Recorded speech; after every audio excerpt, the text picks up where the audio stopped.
ये क्या है, आप जब से जिस डिपार्टमेंट में जाते हैं वहाँ कुछ ऐसा एक्शन लेते हैं कि वो सुर्खियों में आ जाता है। अब कुछ लोग कहते हैं कि इस तरह से बड़े बड़े लोगों पर एक्शन इसलिए लेते हैं ताकि आप सुर्खियों में बने रहें, हेडलाइन बने रहें। अरविंद भाई देखिए, अगर आप देखोगे तो जैसा कि मैंने पहले 2005 में I was working in central agency IB में मैं काम किया 2005 से 2008 तक। उसके बाद में 2010 से 13 कुछ एयरपोर्ट पे, 2013 से 17 NIA में, उसके बाद में 17 से 20 DRI में और उसके बाद NCB में। मुझे नहीं लगता है कि एक बार भी कोई सुर्खियों में या फिर कंट्रोवर्सी जब मैं NIA में था या IB में था या फिर DRI में था, मुझे नहीं लगता ऐसा, मुझे याद भी नहीं है कि कभी कुछ आया होगा। लेकिन सेकेंडली इसका ये मैं जवाब देना चाहूँगा आपको कि हमारे राष्ट्र में एक संविधान है, जहाँ पर मैं कार्यरत होता हूँ वहाँ पर एक किताब होती है, पुस्तक होती है, लॉज होते हैं वहाँ के। तो यानी लोगों का या फिर ये मानना बहुत गलत होगा कि अगर मैं सेलेक्टिव एक्शंस लूँ लोगों पे कि आप मुझे आपका चेहरा बताइए उसके बाद मैं आप पे एक्शन लूँगा, तो ये करना, इसका मतलब है कि मैं एक IRS ऑफिसर बनने के लायक नहीं हूँ या यूनिफॉर्म पहनने का मेरा कोई भी अधिकार नहीं अगर मैंने लोगों से पक्षपात किया। रही बात सुर्खियों में रहने की, अगर आप देखेंगे कि लगभग मुझे रफली याद है कि अपने मेरे करियर में अराउंड एयरपोर्ट के टाइम पे 3 से 3,500 केसेस किए होंगे स्मगलिंग के।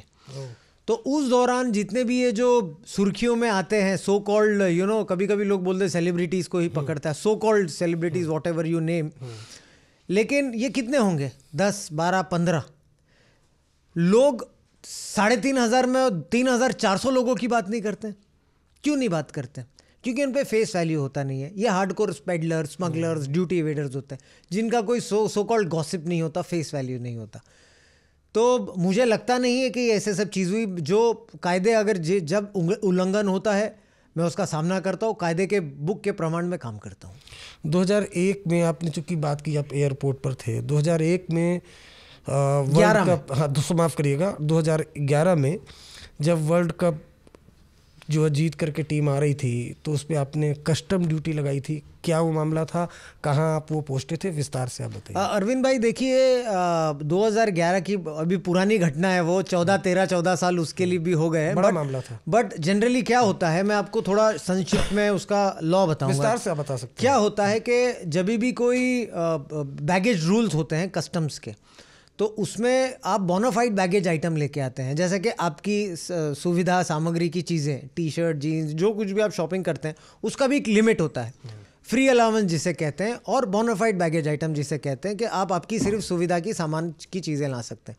अगर उसके व्यतिरिक्त कुछ अगर हो जाता है तो उसका अलग एक वे होता है, अलग चैनल होता है लेके आने का। अभी जितना मुझे याद है कि वो जो basically what ever that trophy might भी, तो वो बेसिकली एक संगठना की थी, वो कोई पर्सनल व्यक्ति को बिलोंग नहीं करती थी, और उसके साथ में भी कुछ जेम्स और ज्वेलरी जुड़े हुए थे वो चीज़ में। तो उस पर नॉर्मल बैगेज में वो आता नहीं था उस वो टाइम के बैगेज रूल्स का। अभी वो ट्रॉफी अभी मुझे रूल पता नहीं क्योंकि मैं कस्टम में नहीं हूँ अभी। तो वो टाइम पे बैगेज रूल्स में बोनाफाइड बैगेज आइटम की श्रृंखला में ये नहीं आता था, तो उसके कारण इस पर ड्यूटी चुकानी थी। चूँकि ड्यूटी नहीं चुका पाए तो जितना मुझे याद है कि उस टाइम पर इंस्टीट्यूशन ने ये डिसीजन लिया था कि उसे डिटेन कर दिया जाए, और डिटेन करने के बाद में अगर ड्यूटी भर लेते तो उसे बाहर परमिट था, अगर ड्यूटी एग्जेम्पशन नोटिफिकेशन कुछ होता तो परमिट था। तो मुझे याद नहीं है कि उसे बाहर छोड़ा गया था, उसको डिटेन किया गया था, और फिर जैसे ही वर्ल्ड कप हो गया तो अधिकारी जब वापस चले गए तो उसे वापस दे दिया गया था। तो कुल मिला के आपने जो वर्ल्ड कप की ट्रॉफी है उसी को डिटेन करवा लिया था। टेक्निकली डिटेन ही हो गया था वो, लेकिन क्योंकि रूल होता है तो उसमें कोई कॉम्प्रोमाइज़ नहीं हो सकता रूल के मामले में। तो उस दौरान आपको किसी ने कुछ बोला नहीं, करे क्या कर दिया ये? नहीं, कहने वाले तो बहुत कहते हैं, लेकिन फाइनली डिसीजन आपको लेना है। जब राष्ट्रपति आपको चुनते हैं तो डिसीजन आपको ही लेना है, और जो सही है, जो न्याय के हिसाब से वही करना है आपको। आप मुंबई कस्टम डिपार्टमेंट में थे, वहाँ आपने कई सेलिब्रिटीज़ को दबोच दिया। शाहरुख खान उसमें थे, मुकेश भट्ट थे, अनुराग कश्यप, विवेक ओबराय, राम गोपाल वर्मा, इन सबको आपने कस्टम ड्यूटी के मतलब आरोप में रोका। क्या था वो पूरा मसला? अरविंद भाई देखिए, जो ये नाम ले रहे हैं ये नाम आपके लिए होंगे, हमारे लिए नाम कुछ किसके नाम होते नहीं है। पहली बात, मैं ना ही कोई ज़्यादा फिल्मों में दिलचस्पी रखता हूँ, जिसके लिए मुझे ज़्यादा इस बारे में ज्ञान भी नहीं है कौन लोग हैं। लेकिन अगर आपके सामने कुछ होता है, अगर बैगेज में अगर आपको कोई आर्टिकल दिखता है जो फ्री अलाउंस के ऊपर है, वो टाइम पे मुझे लगता है कि 25,000 के ऊपर ड्यूटी होती है, 36% ड्यूटी होती है। अगर कोई भी 25,000 के ऊपर अगर आप ग्रीन चैनल ऑप्ट किए तो उस दौरान ही शायद ये लोग पाए गए होंगे कुछ ज़्यादा आइटम्स के साथ में नॉन डिक्लेरेशन में। मुझे नाम भी जो अपने लिए इतना मुझे ध्यान भी नहीं उस बारे में, लेकिन अगर ऐसा केस हुआ होगा तो it is an excess baggage case जिस पे आप फाइन पेनल्टी और रिडेम्पशन फाइन करते हैं। नहीं, शाहरुख खान तो इसमें बड़ा नाम है, किंग खान है, वो बॉलीवुड के सुपरस्टार हैं, वो क्या मसला था, कब का रहा होगा? अभी वो आप कह रहे हैं, मुझे तो कुछ ज़्यादा ज्ञान नहीं है, जो आपने एडजेक्टिव्स लगाए हैं मुझे तो उस बारे में कुछ ज्ञान है भी नहीं और मैं ज़्यादा उस पर ध्यान भी नहीं देता हूँ। नहीं तो वो मसला क्या था, मतलब वो भी कुछ एक्सेस बैगेज, या मुझे सच में याद नहीं है इस बारे में, इस एपिसोड के बारे में।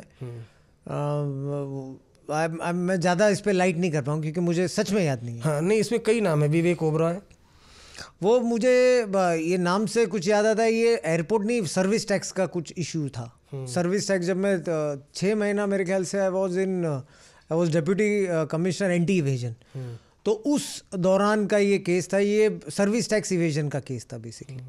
तो मतलब जितने भी सेलिब्रिटीज़ हैं वो लोग कहते हैं कि वो आपके काफ़ी निशाने पर रहते हैं, ये मसला है या फिर आप ऐसे ही काम करते हैं? नहीं, कोई जैसा आपने कहा है कि निशाने पे कोई इतना बड़ा अधिकारी या कोई बड़ा इंसान नहीं, एक छोटा सा अधिकारी हूँ तो। लेकिन जो कायदे, जो मुझे काम दिया जाता है,